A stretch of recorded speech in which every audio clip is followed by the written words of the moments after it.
Bref, j'ai découvert que ma petite amie s'est mariée avec quelqu'un d'autre. Je n'aurais jamais imaginé que les réseaux sociaux allaient un jour me briser le cœur. Tout a commencé un soir ordinaire. J'étais tranquillement en train de défiler sur mon téléphone, sans attente particulière, quand mon regard s'est arrêté sur une photo. Une photo qui allait bouleverser tout ce que je croyais savoir. C'était elle, ma petite amie, radieuse, magnifique, vêtue d'une robe de mariée, et à ses côtés, un homme, la tenant par la taille, souriant fièrement. Mon cœur s'est arrêté. J'ai cru d'abord que c'était une vieille image, un souvenir de famille, ou peut-être une mise en scène. Mais plus je lisais les commentaires, plus je voyais les félicitations, les vœux de bonheur, les hashtags de mariage, plus je comprenais que ce n'était pas un malentendu. Elle était bel et bien mariée. Une vague de colère et de douleur m'a envahi.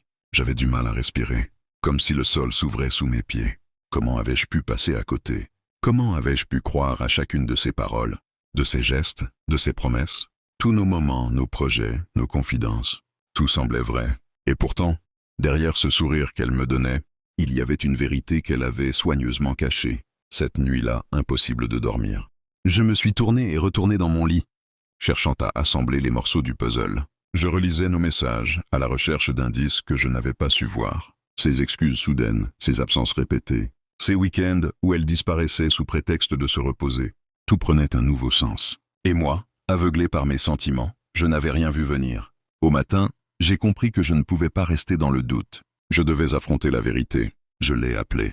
Ma voix tremblait, mais mes mots étaient fermes. Je lui ai demandé si c'était vrai. Le silence a duré une éternité. Puis dans un souffle presque inaudible, elle a répondu « Oui ».